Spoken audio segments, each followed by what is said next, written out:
Hey everybody, I'm Jimmy Ransom. A little late, I guess, getting this video out, but when I think about it, I don't really have a set time. I don't necessarily make a video and put it out at 7:30 in the morning or 6 o'clock at night or every day. I just do this whenever I feel like it. So anyway, later on, I'm going to be reading a bunch of stuff because there's a lot of numbers on here and I'm old and I can't remember anything anymore.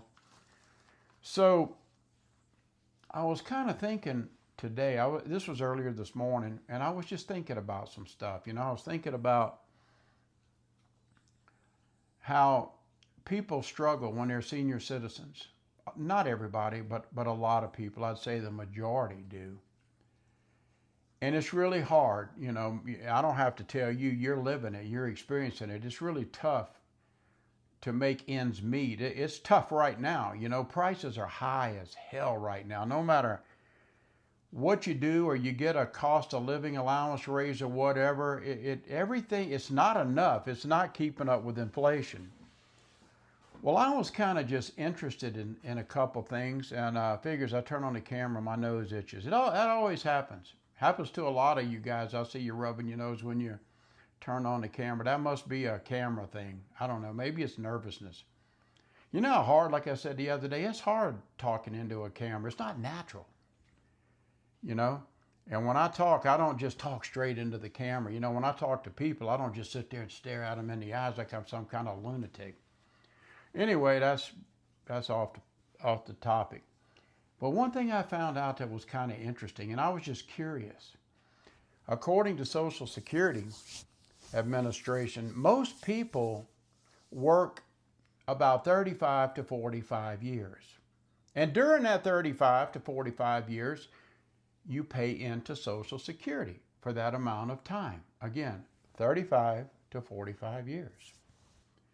Now, what I found out that was kind of interesting to me was whenever you get to the legal age or whatever it is, the proper age where you can start drawing your monthly Social Security checks, do you know that about 10 years after you start getting your checks every month, about 10 years of you receiving your money, you have been paid out. In other words, all of the 35 to 45 years that you paid in, well, when Social Security pays you every month, well, at the 10-year mark, you've been paid back everything you put in. So I guess if you can receive a check longer than 10, it can go up to 10 to 15 years, but on average, it's about 10 years.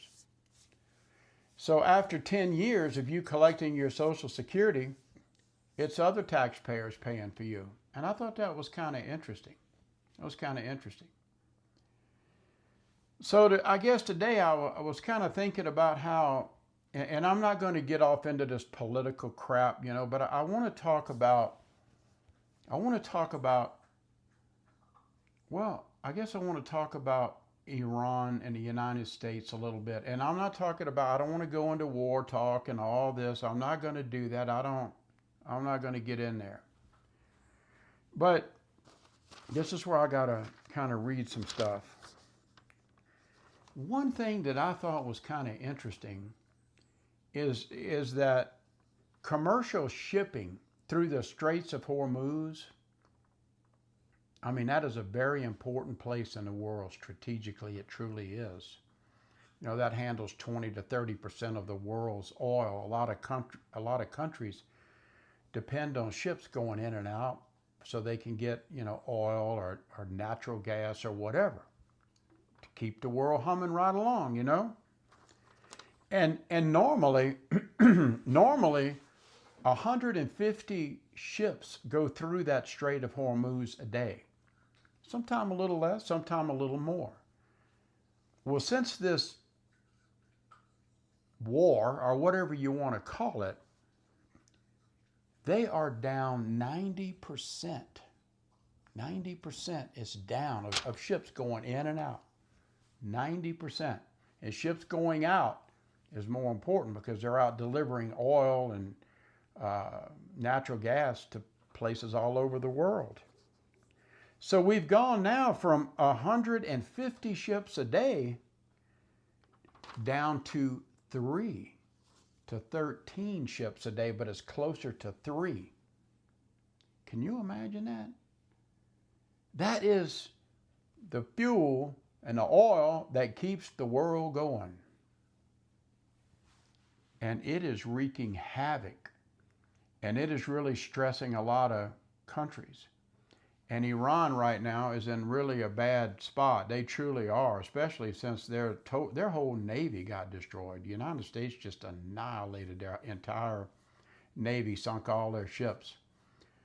But I think one thing we got to really worry about too, other than Iran, is these Houthis, the Houthi tribe, or whatever the hell you want to call them. And they're from Yemen. They're kind of way down on the tip, down there around that Straits of Hormuz area. It's a bad crap goes on down there. And those people can launch missiles. They have launched missiles, and they have hit ships. And that's terrible. They better be careful, or somebody's going to go into Yemen and just knock a new knot in their ass. But anyway, I'm going to wrap it up here in a minute because I know this is boring, but we need to talk about this because, look, we all live kind of, I don't know if you live on a budget. I have a budget, kind of. Like, I know that I've got to put back so much money because I have so many expenses like you do going out each month. And then I have so much that comes in. And I just want whatever's going out to be less than what's coming in. And whatever's left over, I can, have a good time with it. But things are tough. And and I think about you RVers too, especially if you're diesel. If you have like diesel rigs, you're going to be, wow, it's going to be really tough. Even for you guys that have gas rigs, it's going to be tough for you too. If things don't straighten out, if some of these politicians don't get together and start talking and kind of ease some of these tensions. And what I found out, and I thought this was really interesting too. You might want to know this. We always hear about like a barrel of oil, the price of a barrel of oil. Well, some of these channels out there reporting $116 a barrel. That's not true as of today. I think it's more like $90 or $91 a barrel. But what I thought was interesting, and I didn't know, that let me read because I don't want to mess this up, that whenever a bump in price per barrel, like if a barrel of oil goes up, say $10, for every $10 it goes up, do you know that cost 25 to 30 cents more per gallon in the retail market? Just a $10 increase. Now, if you think of it this way, and this is very possible, there's a lot of speculators out there, and these speculators are the ones who kind of tell us what they think prices are going to do in the future. Kind of like the same in the stock market. These speculators kind of, I won't say they don't set prices, but they tell you what they think is going to happen. They're saying that if gas, and they said it's going to probably go way more, the price per barrel of oil is going to go way higher than this 91 cents. It could go way higher. But I was trying to find out, well, what happens if it goes up, just say to $120 a barrel, which it likely will do that. That means that you can expect about a 75-cent increase per gallon at the pump. That's a lot of money for people, especially whenever you have, like me, I have my gas tank or my fuel tank, like on my truck, is 38 gallons. That adds up to a lot of money. And if it goes up to $150 a barrel, which they believe is going to hit that at least and maybe go higher.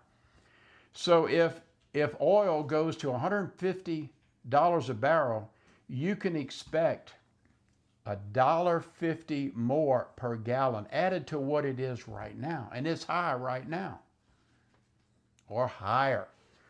They're saying this could just skyrocket. We don't know. Now, for all of you who drive diesel engines, I thought this was crazy. Now, I don't have like the price per gallon. I didn't figure that. But like I said, I have a F-350 one-ton dually, the Lariat edition. It's real nice. But it's 38 gallons, like I said. If the oil goes up per barrel to $120, for me to fill my truck up out there, it's going to cost me $194 to $201 to fill it up. So if I wanted to take a trip somewhere, if I wanted to go to Florida or visit my kids down in California, every time I go to fill up, I got to pay almost $200 to fill it up. And every time I fill it up, I can probably only drive maybe 350 miles on a tank. That's insane. If diesel goes up to $150 a barrel, it's going to cost us, well, it'll cost me about $222 to $236 to fill up my diesel tank. And they're saying it could go a lot higher. We're in trouble. I'm not trying to preach doom and gloom because I'm not one of these doomsday preppers. I'm a practical prepper. I don't even like to use the term prepper because it has such a bad connotation nowadays, the word prepper. And you know, a prepper is really just one who prepares. You prepare for anything. You know, any kind of little thing, a job loss, anything. You could get hurt at work or something, you can't work. Well, the bills still come in. So it's nice to have a little bit of savings. You know, if you have insurance on your house, or, I mean, like if your house is paid for, but you still have insurance, or your vehicles, or you kind of have to have insurance on that, but you're still a prepper. Because whenever you get insurance, what you're really saying is you're kind of betting against the insurance company. You're telling the insurance company, you know, I bet I'm going to have an accident, and if I do, I need to pay you so much money a month, and if I have a problem, you can fix it. That is being prepared. But right now, with times the way they are, folks, I mean, I don't care what they do. No matter what kind of trouble that we get in financially, at least here in the United States, I don't know what our debt is now, $38, $39 trillion in debt. There's no way I don't see where we can pay that off. Oh, the politicians will tell you we can pay that off, but I don't know. How in the world are we going to come up with that kind of money? I don't think people can visualize or even begin to know how much 38 or $39 trillion is. I mean, you're talking about, and I don't know for sure, but it seemed like I checked once before, and it's like if you taped $100 bills end to end to end to end, it's like it could go all the way to the sun and back a few times. Or I could wrap around the world many, many, many, many times. That's a lot of money, folks. And so what does the government do? They print more and more and more money. Oh, we need more money. Just print us up some. That's what makes the dollar go down, down, down, down. We're in trouble. Anyway, guys, I don't mean to bore you with this kind of video, but you know, folks, there's like that old saying that you need to keep your head on a swivel. And that's kind of true. We really need to pay attention now.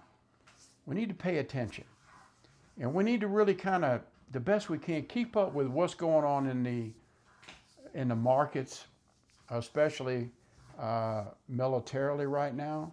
It seems like every time we get into trouble financially, no matter what country it is, they always turn to war because war is a big money maker. It really is. And the military industrial complex, man, that's where they make their big money. The oil companies, they love it when this oil prices go up, up, up because it makes more money for them. But you know who it really hurts? It hurts you and it hurts me. Thanks for listening, guys. It's rough out there, no joke, and you know it. I'm Jimmy Rance.